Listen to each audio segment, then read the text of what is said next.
Hello, welcome to Bits and Bytes. In this episode, we're going to look at various types of computer languages. First, the languages that we speak when we program the computer, programming languages, and then the language that the computer itself speaks, machine language. After that, we'll see how programming languages are translated into machine language by a means of interpreter or a compiler. We're also going to examine Logo, a computer language especially designed for children. But we'll start with examples of three of the most common programming languages, and Billy Van will examine each of them in turn.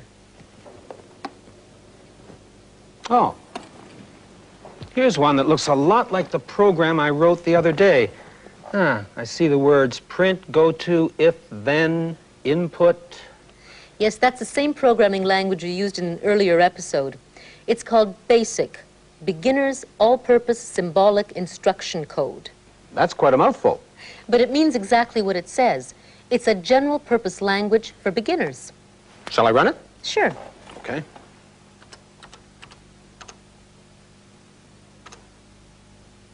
Oh, that's pretty. It's a nice pattern being formed here. Now I'll take a look at the language on this computer. Oh, my goodness, that's very short. There's a lot of symbols here I don't understand, though. This programming language is quite tricky to learn, but it's very concise and compact. Just a few instructions can get the computer to do a great many things. It's really a set of very elegant mathematical notations. Well, what's it called? APL. That just stands for a programming language. And what does it do? This one is for teachers. It'll put the students' marks in ranking order. Type in a few numbers to represent marks and you'll see. Okay. Let's see, what would students get in examinations? So we'll say 95,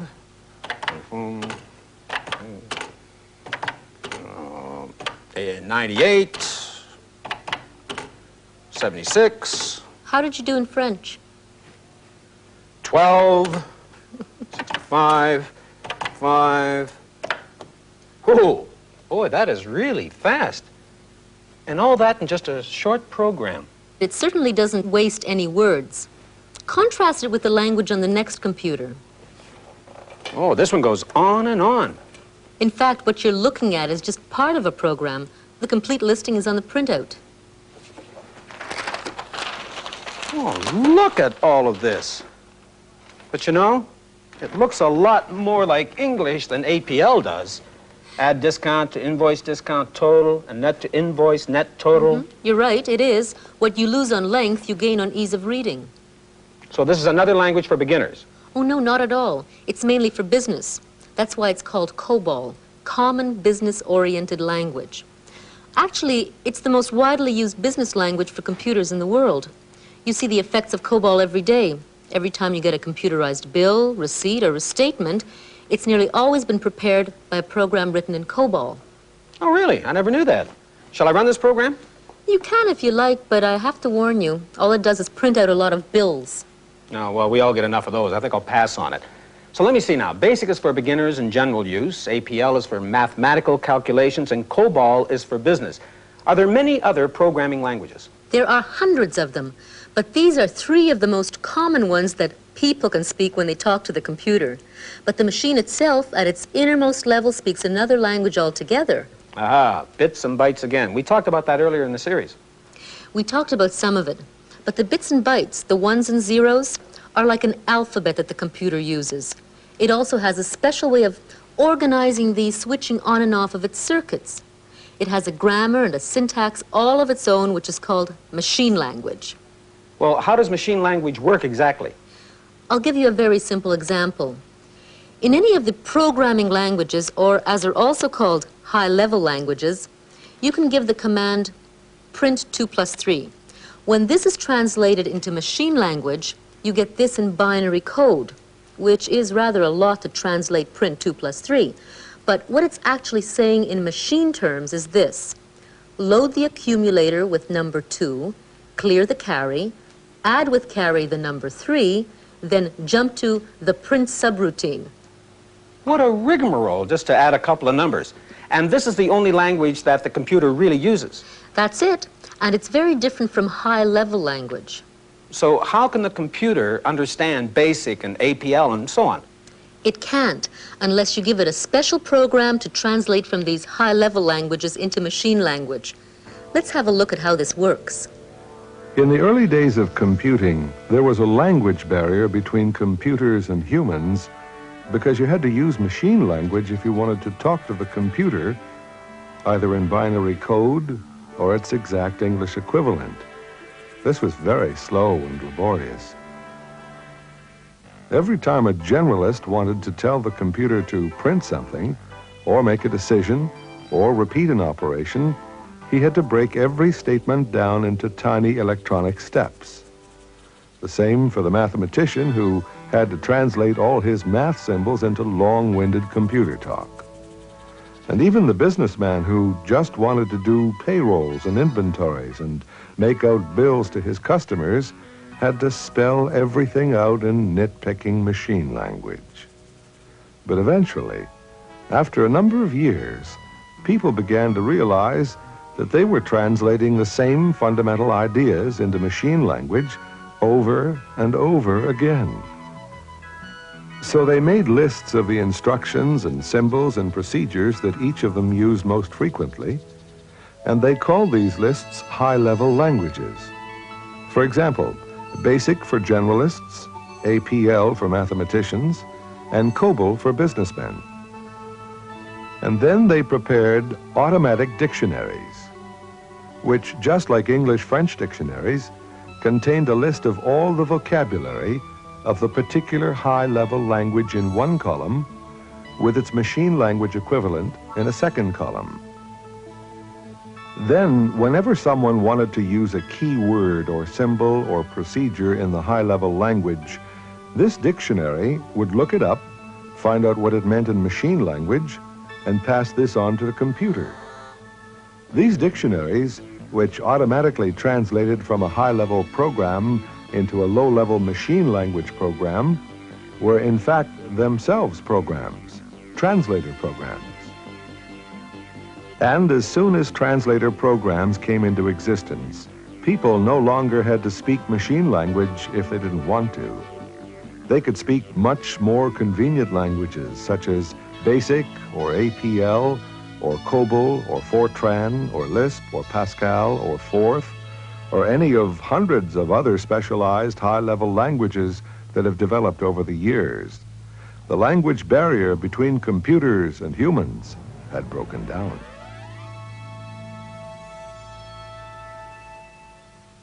But have we really broken through the language barrier? I mean, BASIC isn't exactly ordinary English.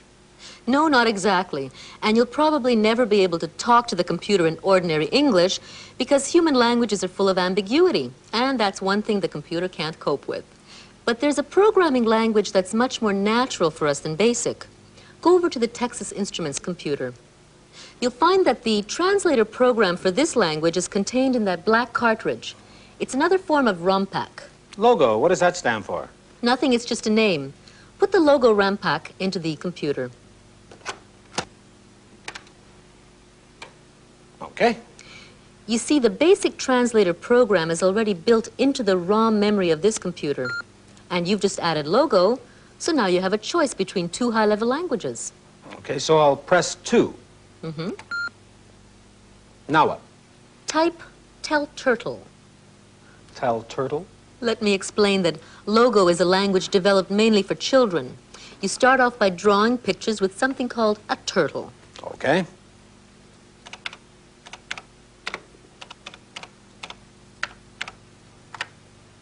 Oh, that little triangle, is that the turtle? That's the turtle. Now tell it to draw something. For example, a square. All right, draw a square.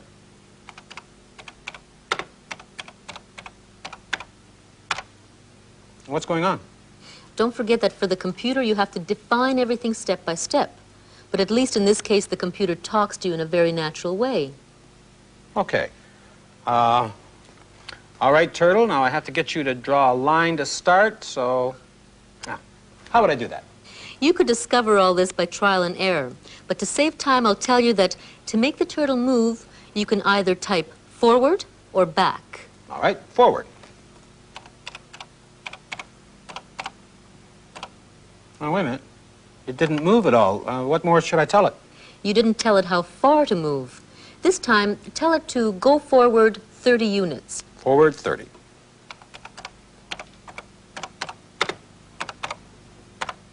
Oh, it did it, right.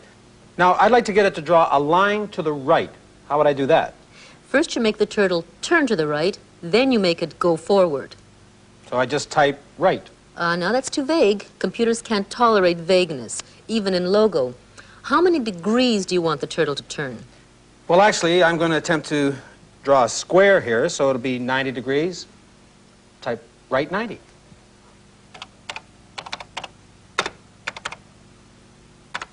Oh, I see. And now, forward 30. Good.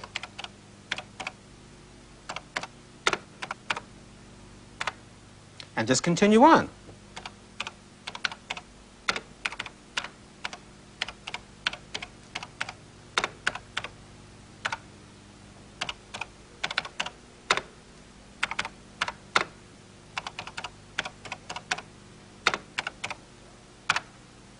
There we go. Is this a program? No, those are direct commands. The computer won't remember that. To start programming in Logo, you tell the computer to draw square, or simply to square. But you must start with the word to, T-O. Okay, 2 square. You see, you're now in the programming or editing mode. Well, does that mean I have to type forward 30, right 90, forward 30, right 90 all over again? No, you can condense that into one line, and you won't need line numbers either. Oh, terrific. How do I shorten it? First, press Enter, then tell it to repeat forward 30, right 90 4 times. Type repeat 4, now in brackets, forward 30, right 90. Okay.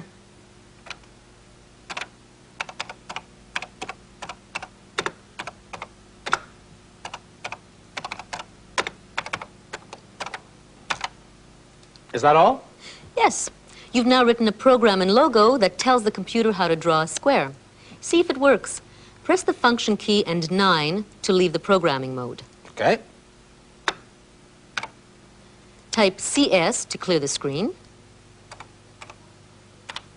Type tell turtle and the word square. Tell turtle square, okay?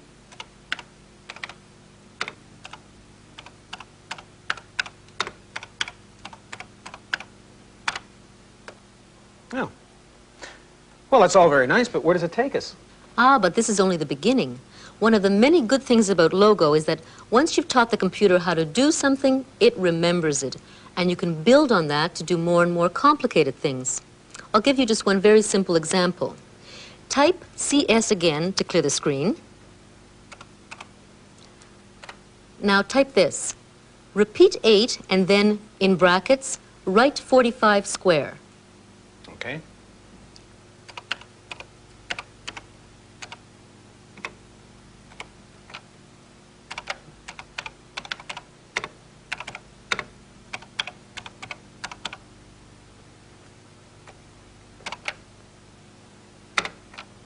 Oh, look at that.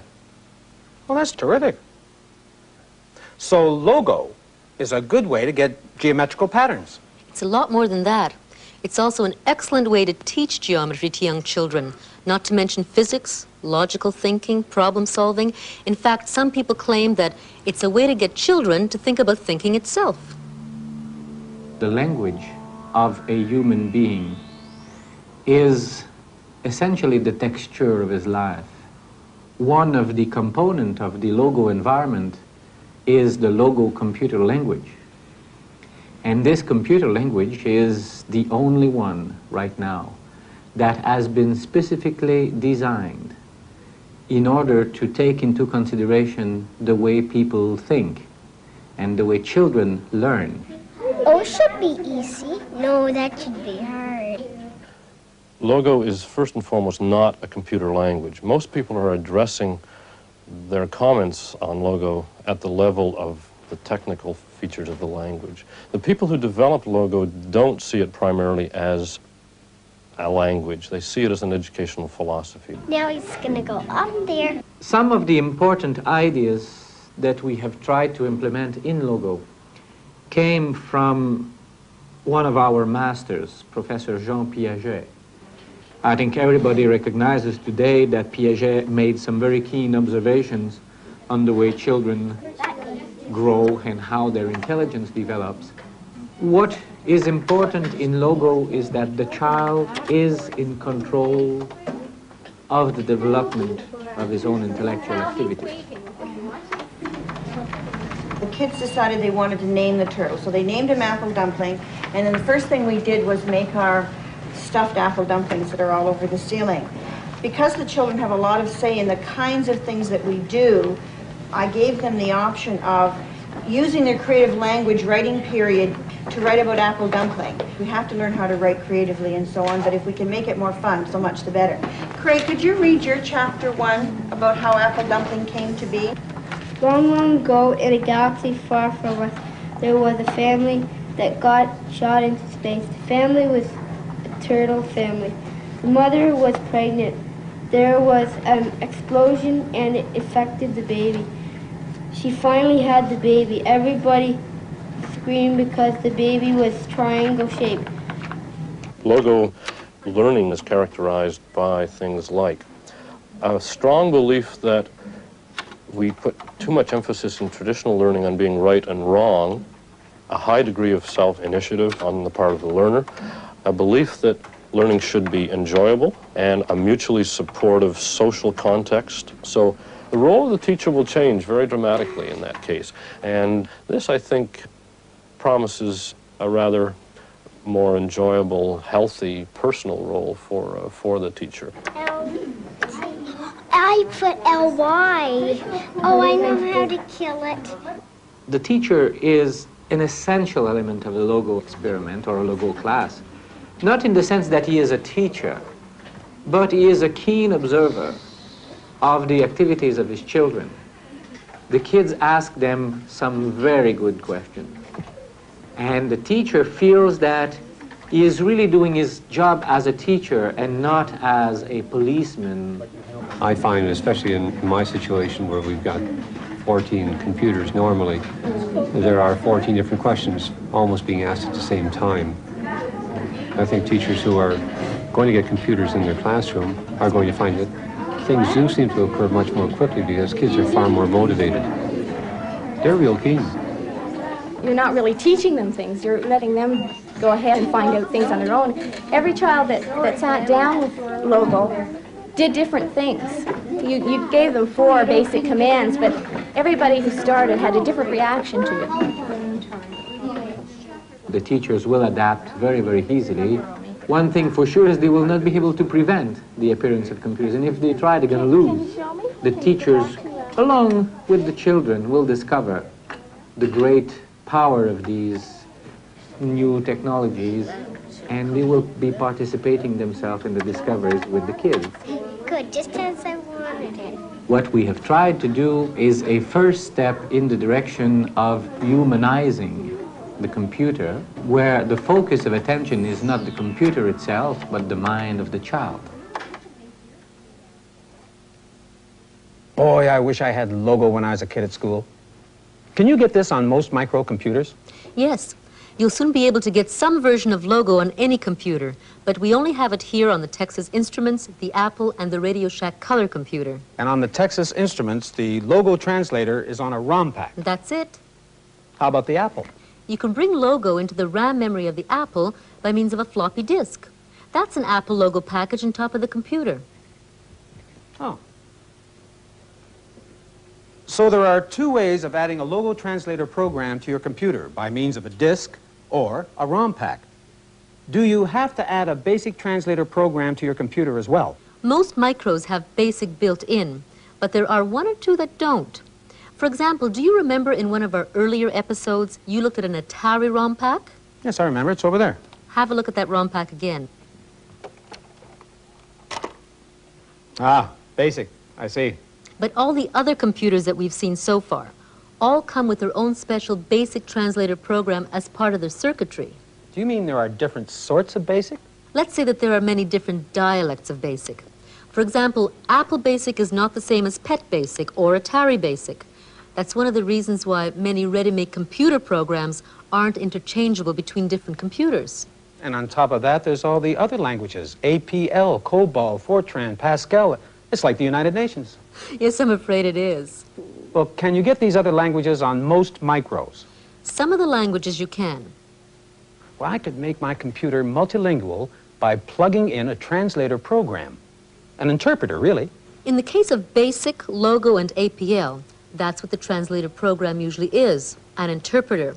But in the case of COBOL and Fortran, the translator program is a compiler. There are important differences between interpreters and compilers that you need to know about if you want to understand how computers work. When you land in the world of computers with their strange, convoluted machine language, it's a bit like landing on another planet whose inhabitants speak an equally strange, convoluted alien language. Getting a mechanic on planet Gobbledygook to repair your spaceship would present the same sort of problem that you have when you want to get a computer to do something. Everything you say has to be translated. And you have a choice between two different sorts of translator. One of them is called an interpreter, and the other is called a compiler. Let's suppose that you've previously written out your list of instructions for the repair of your spaceship. And suppose that you choose the interpreter to do the translating. He reads your first instruction, open lid of rocket engine, translates this into gobbledygook, and immediately passes it on to the mechanic, who executes the instruction.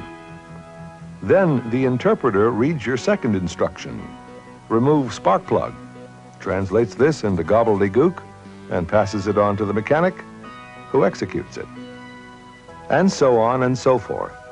Now, notice how the interpreter works. He stays with you all the time, and he translates each of your instructions immediately, one by one. This is a rather slow process, because the mechanic has to wait while each instruction is being translated.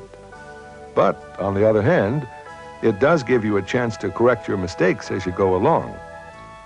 If the mechanic removes the wrong spark plug, for instance, you'll see this happen right away, and you'll be able to change your instruction accordingly.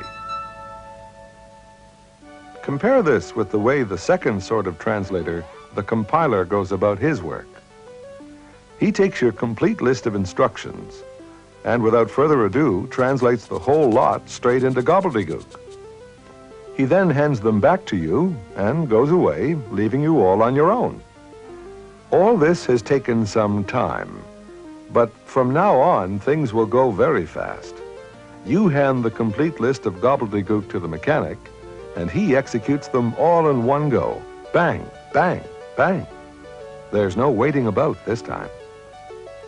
But there's one disadvantage to this, of course. If there was a mistake in your instructions, it's too late now. This analogy comes very close to the way the interpreter and compiler translator programs actually work with computers. An interpreter runs slowly, starts right away, and lets you see how things are going. Whereas a compiler takes extra preparation time before your program can run, but then lets it run very quickly and efficiently. To help you remember the difference between an interpreter and a compiler, look at the words themselves.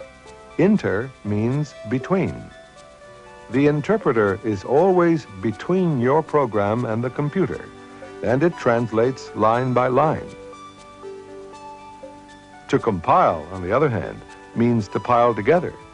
A compiler piles together your entire program and translates the whole thing all at once. Which one you use on planet Gobbledygook is entirely up to you. But there is one thing I still don't understand. Does it really matter that the compiler is faster than the interpreter? I mean, everything the computer does is way too fast for me now anyway. For some things, it can matter a lot. For example, if you have a huge quantity of numbers to work with, or if you want something drawn on the screen very quickly. There's a disk beside PET number 1 on the other side of the counter. If you load it, you'll see what I mean. Okay.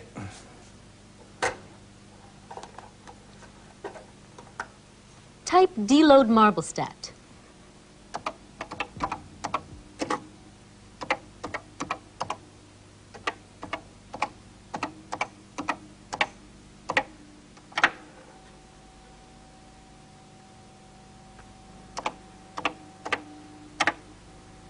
This is a program about statistical probability. The probability of the marble falling into various compartments. It does move rather slowly, doesn't it? That's because the MarbleStat program is being translated instruction by instruction by the basic interpreter inside the computer. Now look at PET number 2. This has the same program on it, but it's already been compiled into machine language. Oh, this moves a lot faster. Actually, it's about 10 times faster. Once it becomes compiled, the whole program is executed in machine language all at once. But where is the compiler? It's on a floppy disk that's already back on the shelf behind you. Oh, PET speed. A way of speeding up the PET. Well, it certainly does that. And similar basic compilers are available to speed up the operations of other microcomputers. I wish we had a way of speeding up our presentation on Bits and Bytes because we've already run out of time. In our next episode, we will look at various ways of teaching with the computer. Looking at the legend in the upper right-hand corner, Billy, what would you say the blue circles on the map represent?